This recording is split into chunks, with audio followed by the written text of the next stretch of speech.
Okay mga kababayan, Chris Ulo po at welcome back po ulit dito sa ating YouTube channel.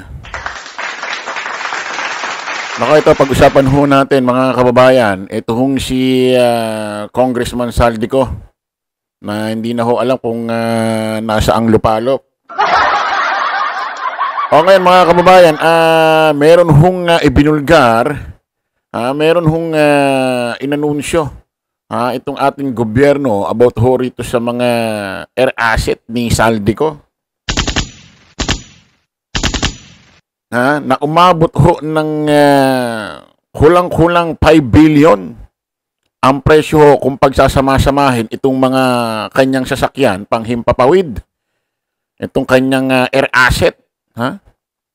Nako. Pakinggan ho natin ito.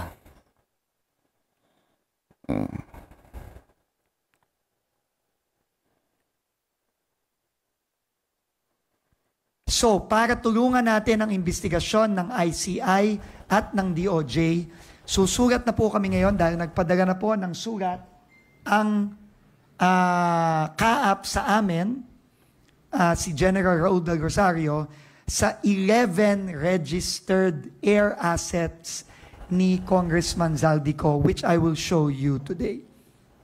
So, total of 4.7 billion pesos. Value of air assets. Yung kanya mga air asset ito ho yung mga sasakyan panghimpapawid. Ito ho yung mga lumilipad sa ere. Umabot ho ng 4.7 billion. According naman sa kaap, nakaregister naman daw ho ito. Ang nakakapagtaka, bakit napagbibigyan ho ang isang tao ng ganitong karaming air asset itong mga sasakyan panghimpapawid? Ano ba ito? Ano ba yan? Naghahanda ng gera sa China? At kinakailangan ganyang karami ang kanyang mga sasakyan? Bakit pinagbibigyan? Yun ang nakakapagtaka Di ba dapat may limit lang yan? Napakarami yata kasi umabot ng 5 billion Isipin mo, ng 4.7 billion. Isipin mo, saan manggagaling yung pera na yun? Ba't magkakaroon ka ng 4.7 billion? At pinambili mo lang ng mga sasakyan mo pang himpapawid? Ganun ka ka-bilyonaryo? Saan manggagaling yung pera na yun? Paano mo ipapaliwanag yun? Ito hong si Saldico, hindi naman ho natin kilalang parang sila Henry C. ito. Tuloy natin. Ni Congressman Zaldico registered to various companies outlined here. So first, under Misibis ba ito? Under Misibis Aviation, this is all in US dollars. Ito po yung mga iba't ibang mga assets, mga eroplano at chopper. Next is High Tone Construction Development Corporation, also, I think, connected to Congressman Zaldico. And also, QM Builder, I think, ano ba ito? Kapatid ba ito? O ano? I don't know, basta related to that. No? Ito po ang example ng mga helicopter at air assets na, ang total po nito ay 4.7. Total value is close to 5 billion pesos or 4.7 billion pesos. So we have also written the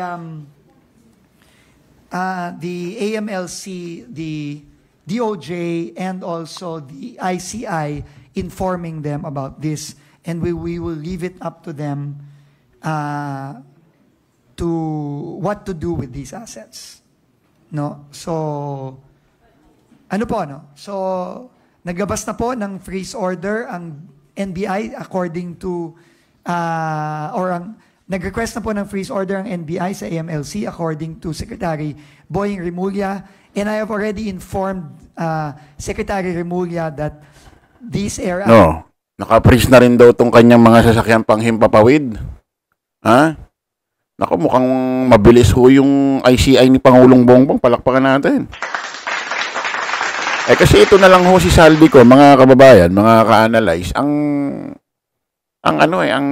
hinihintay ang hinahanap, wala pang kooperasyon hanggang magmula nung nakaraang pang pumutok ho itong isyong ito.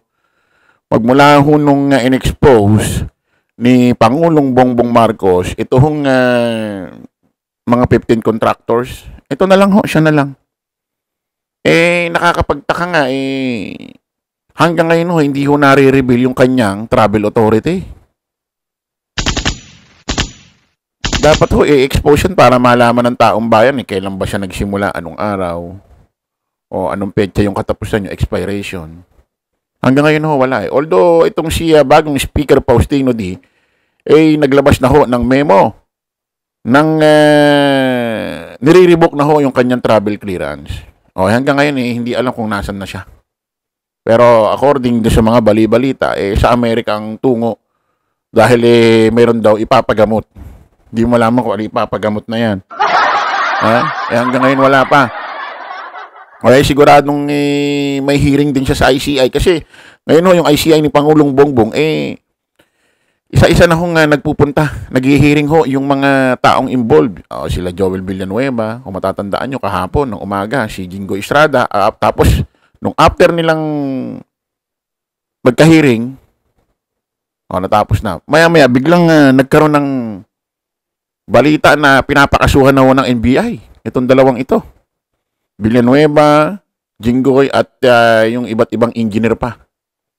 At ilang oras na naman nakalipas kahapon, bigla na lang yung kanilang mga pera, kanilang mga bank accounts, na-freeze na. Ngayon, ito namang mga ari-ari ang panghimpapawid ho ni Saldi ko. Na-freeze na. Itong ito palang tawag dito, bank accounts din ni Saldi ko, naka-freeze na rin kahapon. Mga bank accounts niya, tapos nasama na rin sa kakasuhan sa kanya yung NBI. Kasama na ho rin siya sa kakasuhan. Kasama ho siya ni Jinggoy, ni Joel Villanueva. Ito ho yung mga grabe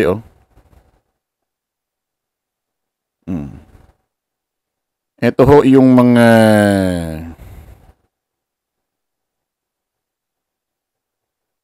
ganyan ho, karami katindi ang kanyang sasakyan panghimpapawid. Kanyang air asset. Anong gagawin mo dyan? Ano ka, makikipagdigma? Para kang, although hindi mga panggera ito, pero bakit parang naghahanda ka ng di maintindihang laban na itong dalawa yatang ito parang ewan ko. Lahat daw ito 4.7. Pero pwede rin pumalo ng 5 billion. Itong model Agusta Westland AW1398, estimated value 913 million. Isipin mo 913 million. Itong model Agusta Westland AW1398, estimated value 913 million din. Isa pa, dalawa. Model Gulfstream, yan 350, estimated value 2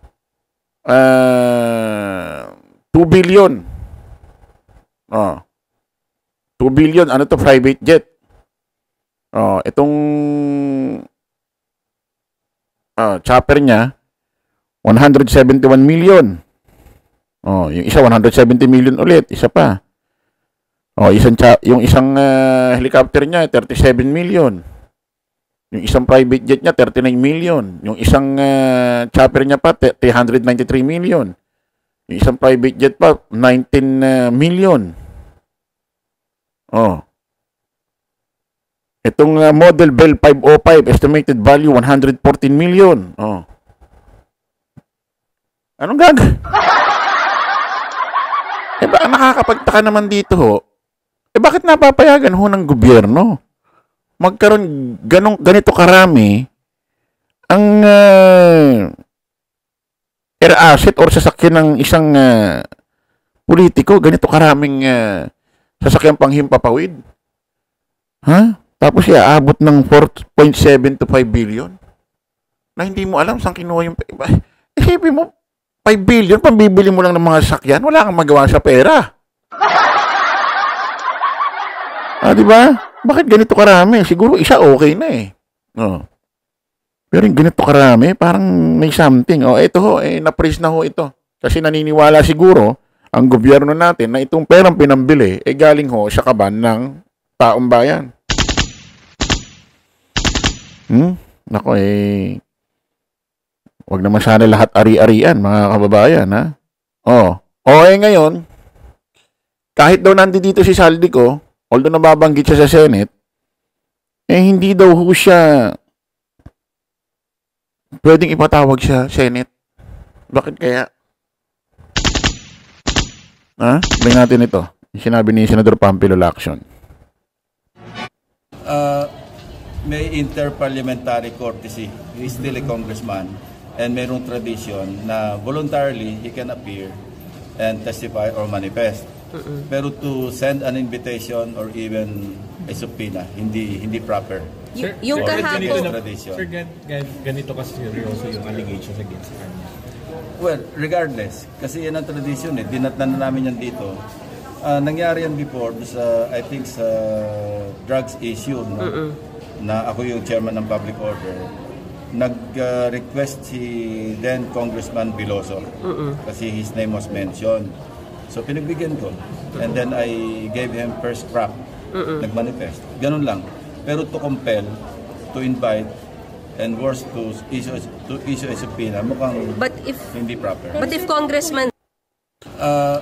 Maliwanag ko kay Senator Pampilo Lacson, kahit nandito na raw si Saldico, although nababanggit siya sa mga pagdinig ng Blue Ribbon Committee about dito sa flood control issue, scandal, hindi raw ipapatawag ito para mag-hearing dyan sa Senate. Bilang courtesy raw kasi congressman ito. Nangyari na ito kay Pero kung nangyari na ito, naalala nyo yung usaping war on drugs, extrajudicial killing sa Quadcom, sa Congress. Papatawag si Bato. Bilang courtesy senador, hindi raw pwede. Ano ba mga policy? Pero, bilang paggalang ganun, kasi senador daw, tapos mapupuntang Congress. Pero, nasa kanila naman daw kung magkukusa sila. Nasa kanila. Kung gusto niyo magpunta kusa, pwede. Pero ibibigyan kayo ng invitation, subpoena, hindi kayo magaganon. Mas pinapangalagaan pa yung courtesy na yan kaysa doon sa usaping pera ng taong bayan para malaman kung anong katotohanan. Kaya dapat talaga yung batas ng 1987 Constitution, dapat talaga, it's time na para i-revisa yan. I-upgrade, kumbaga. Hindi na swak ang batas ng 1987 Constitution dito sa ating henerasyon 2025. Kasi dahil dyan sa batas na yan, dahil dyan sa Constitution na yan, yan din yung nagiging proteksyon ng iba't ibang politiko kapag meron silang nagagawang paglabag sa batas. Dapat yan i-revisa na. Kumbaga sa cellphone, i-upgrade na. Kasi yung 1987 Constitution na yan, yung mga nangyayari nung panahon 1987 na mga kaso, hindi na swak para makuha ang justisya ngayong henerasyon. Meron kasi mga nangyayaring paglabag sa batas niya na hindi na gagawa nung 1987 onwards. Isipin mo ba naman, 1987 pa yung batas natin, ano na ngayon, 2025 na. Kaya dapat yan i-revisa na. Ewan ko ba bakit ayaw nilang i-revisa yan, ayaw nilang pag-usapan. Sana man lang merong tumayo na mambabatas na it's time na i-upgrade na yung batas na yan, mga kababayan. Kita-kita ulit tayo sa panibagong vlog. Bye-bye po.